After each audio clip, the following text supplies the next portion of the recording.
حضرت دہلی میں پڑھا کرتے تھے، ظاہر رہنے والے ناگوتا کے تھے، جو سہارنپور کا ایک چھوٹا سا گاؤں اس زمانے میں غیر مشہور تھا، اب تو پوری دنیا اس کو جانتی ہے۔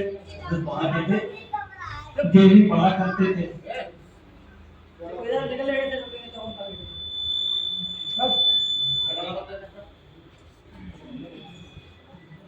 پڑھا کرتے تھے، گھر سے جیب خرچ اور کھانے پینے کا کوئی انتظام نہیں تھا۔ کیسے علم کے لیے کیسی قربانی دی ہے وہ میں بتانا چاہتا ہوں، بہت سبق کی بات ہے۔ دن بھر پڑھتے تھے، بھوکا رہتے تھے، رات میں جہاں سبزی بکتی تھی، ترکاری والا سبزی منڈی جاتے اور جانے کے بعد دکاندار جو ترکاری جو سبزی کو دیتے ہیں نکال کر کے، اس کو حضرت جمع کر دیتے، جمع کرنے کے بعد اس کو دھلتے اور دھلنے کے بعد ابال لیتے، اور ابالنے کے بعد 24 گھنٹے کی ان کی وہی غذا تھی، بس وہی ان کا کھانا پینا ہوتا۔ اتنی مجاہدے کے ساتھ انہوں نے علم کو حاصل کیا۔ آج تو کوئی مسئلہ ہی نہیں رہ گیا، مدرسے والے بیچارے اللہ جزائے خیر دے سبھی کو، کتاب بچوں کے لیے کھانے کا بھی، ناشتے کا بھی، سردی میں لحاف کا بھی، گرمیوں میں پنکھے کا بھی، اب تو کولر ٹھنڈے کا بھی سب انتظام کرتے ہیں۔ اور جناب والا پورے سال کے لیے سردی گرمی کے کپڑے پہننے کا بھی انتظام کرا دیتے ہیں، بیمار ہو گئے تو دوا علاج بھی کرا رہے ہیں۔ گویا اماں ابا جو کام کرتے ہیں وہ سب مدرسے والے کر رہے ہیں، لیکن اس کے باوجود ہماری لاپرواہی کہا جائے کہ ہم بچوں کو پڑھانے کو تیار نہیں۔ ہمارے بزرگوں میں بزرگ گزرے ہیں یہی لکھنؤ کے قریب کے، حضرت مولانا عبدالحی خاتم المحققین والمحدثین، حضرت مولانا عبدالحی صاحب کی رحمۃ اللہ علیہ، جن کی عمر میرے اعتبار سے 39-40 سال کی تقریباً ہوئی۔ کیسا علم حاصل کیا تھا، کیسا علم حاصل کیا تھا، سن کر کے بڑی حیرت ہوتی تھی۔ خود حضرت والا حضرت شاہ ہردوئی نور اللہ مرتضی کے جد امجد شیخ عبدالحق محدث دہلوی رحمۃ اللہ تعالی علیہ اپنی طالب علمی کا زمانہ بتایا کرتے تھے۔ اس زمانے میں روشنی تو تھی نہیں، وہ چراغ جلا کرتے تھے، رات میں جس وقت پڑھتے تھے تو اتنا انہماک ہو جاتا تھا پڑھنے میں کہ چراغ میں جب کچھ دن ہم لوگوں نے بھی پڑھا، بہت بچپنے کا ہوتا ہے، ایک دم گھسنا ایک دم چھپے ہوئے پڑھا کرتے تھے، معلوم ہوا کہ لگ گئی آگ بالوں پر، کوئی احساس نہیں ہوا۔ جب کھال جلنے لگی تب معلوم ہوا کہ آگ لگی۔ کس محنتوں کے ساتھ پڑھایا۔ ہمارے لکھنؤ کے قریب کے حضرت مولانا عبدالحی صاحب، اللہ ان کی قبر کو نور سے بھرے، ایک مرتبہ کتاب دیکھنے کے لیے بیٹھے، بڑے آدمی، بڑے باپ کے بیٹے، علمی خاندان، ان کے والد نے جے کمرے گھر میں تھے، کمرے کے ان کے آنے جانے کے 2 دروازے تھے، دروازوں پر چپل رکھوا دی تھی دونوں، تاکہ عبدالحی اگر نکلے پڑھ کر کے تو جوتا تلاش نہ کرنا پڑے، جس دروازے پہ جائے جوتا مل جائے۔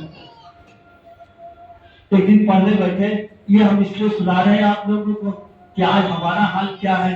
آج ہم موبائل میں تو خوب منہمک ہیں، اللہ معاف کرے، بوڑھوں سے لے کر کے بچوں تک، مردوں سے لے کے عورتوں تک موبائل میں اتنے لگے ہیں، اذان سن رہے ہیں لیکن احساس نہیں ہو رہا، نماز شروع ہو گئی احساس نہیں ہو رہا، جناب والا اتنا احساس نہیں، نمازیں بھی جا رہی ہیں، تلاوت بھی جا رہی ہے، اور آج کا سناٹا ہو گیا، موبائل کے اندر لگے ہوئے۔ یہ مسلمانوں کا مزاج تھوڑی نہ ہے۔ مسلمان علم والا، اس کے اندر علم کی طلب، علم کی پیاس، علم کی چاہت، مدرسے کے قریب رہ کر کے اندھیرے میں رہ گئے، ہم مدرسے کی بستی میں رہ کر کے دن سے نمازی ہو کر کے رہے ہیں، وہ ایک مرتبہ کتاب دیکھنے کے لیے بیٹھے تو خادم سے کہا کہ پانی لاؤ، پیاس لگ گئی۔ والد صاحب دیکھ رہے ہیں تو بہت بہت تکلیف ہوئی کہ پڑھ رہے ہیں اور پیاس کا احساس ہو گیا، پانی مانگ لیا۔ تو فوراً اپنی اہلیہ سے یعنی ان کی والدہ سے جا کے کہا ایسا معلوم ہو رہا ہے کہ یہ رخصت ہو گیا میرے یہاں سے۔ تو پوچھا، انہوں نے فوراً کہا کیا بات ہے؟ کہا عبدالحی کتاب دیکھ رہے ہیں اور ان کو پیاس کا احساس ہو گیا، اس کا مطلب ہے کہ علم کی لذت ہے ہی نہیں ان کے۔ ماں تھی، وہ بھی ظاہر ہے حضرت کی ماں، جن کے بیٹے جو دنیا میں جتنے بھی لوگ ترقی کر رہے ہیں ماں باپ کی تربیت کا نتیجہ ہوتا ہے۔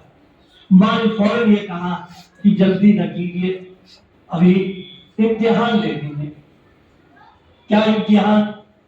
امتحان یہ لیا کہ کڑوا تیل، آج کل تو کڑوا تیل اصلی تو دیکھنے کو نہ ملتا، دیہات والوں کو شاید مل جاتا ہو، ہم لوگ تو میٹھا بجایا سودا رکھتا ہے۔ کڑوا تیل بجائے پانی بھیجنے کے پیالے میں کڑوا تیل بھر کر کے بھیج دو۔ اب اگر ان کو پڑھنے پڑھانے پر توجہ نہیں ہوگی تو پی لیں گے، اور اگر ہوگی تو نوکر کو کاٹیں گے۔ کیا نہیں کیا ہے، بالکل مطالعے میں لگے ہوئے تھے تاکہ اٹھایا پی گئے۔ کڑوا تیل کا پی جانا اس وقت کا اصلی میں سمجھتا ہوں آسان نہیں ہے۔ اس کی اپنی تیزی، اس کی اپنی بو اور اس کی جو ہے وہ آتی تو ناک پی گئے۔ جب پی گئے تو والد صاحب نے ہاتھ اٹھا کے دعا کی کہ اللہ تیرا کرم ہے کہ وہ میرے گھر میں باقی ہے، اور ماں کو بتایا تو ماں بھی خوش ہو گئی، کہا جلدی فیصلہ کر دیا۔ اتنی محنتوں سے ہمیں ملا ہے، آج تو ہمیں کوئی محنت ہی نہیں کر رہا ہے۔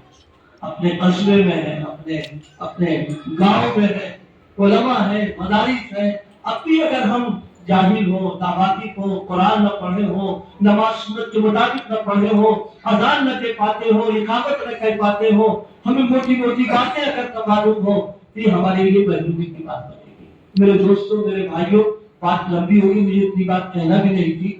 آخری بات سنو، اگر مدارس اور مکاتب کی قدردانی نہ کی اور ان سے اپنا اور اپنی نسلوں کا رابطہ نہ کیا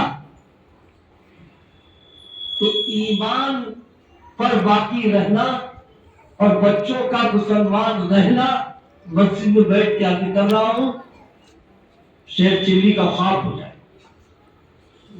میں اس سے زیادہ نہیں کچھ کہنا۔ ارادے سب کرو کہ انشاءاللہ بچوں کو قرآن پڑھائیں گے، بچوں کو دین پڑھائیں گے، بچوں کو حافظ بنائیں گے، بچوں کا عقیدوں کو درست کریں گے، ان کا ذہن دینی بنائیں گے۔ آپ کو ہم بنا نہیں کرتے، کوئی عالم بنا نہیں کرے گا۔ اصلی تعلیم دلاؤ، وکیل بناؤ، ڈاکٹر بناؤ، انجینئر بناؤ، سب کچھ بناؤ، لیکن اللہ کے واسطے بچپن میں دین کی تعلیم دے کر کے دینی بنیادوں کو مضبوط کریں۔ اور دینی بنیادیں جو مضبوط ہوگی وہ ان مدارس و مکاتب کی بنیاد پر۔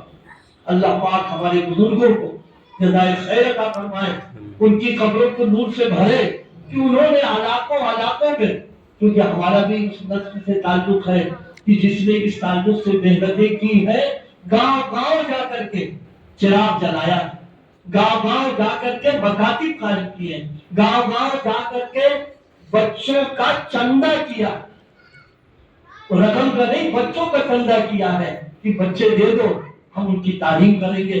ہمیں اور آپ کو ان کی قدردانی کرنا ہے، اپنے کو بھی جوڑنا ہے اور اپنی نسلوں کو بھی جوڑنا ہے۔ ہم اتنا کریں گے پھر اللہ پاک ہماری ضروریات کو پورا کرے گا۔ اور ایک بات ذہن میں رکھ لینا، مدرسہ ہمارا محتاج نہیں، سمجھ لیجیے، بس اتنی بات کہہ رہے ہیں، مدرسہ ہمارا محتاج نہیں، ہم مدرسے کے محتاج ہیں، کیونکہ مدرسے میں جو کام ہو رہا وہ ان کا ہو رہا، جب ان کا کام ہے تو وہ عبادت کریں گے۔ اس لیے آپ یا ہم یہ نہ سوچے کہ ہم چندہ کر مدارس کو نہیں دیں گے، کیسے چلیں گے، نہیں۔ دیکھو سبق کے لیے بتائے نا، ہردوئی میں جو مدرسہ ہے اس کی ابتدا جب ہوئی تھی، نہ پوسٹر تھا، نہ کوئی بہت بڑا پروگرام کیا گیا، نہ شہر کے مالداروں کو بلایا گیا، نہ اپیل کی گئی،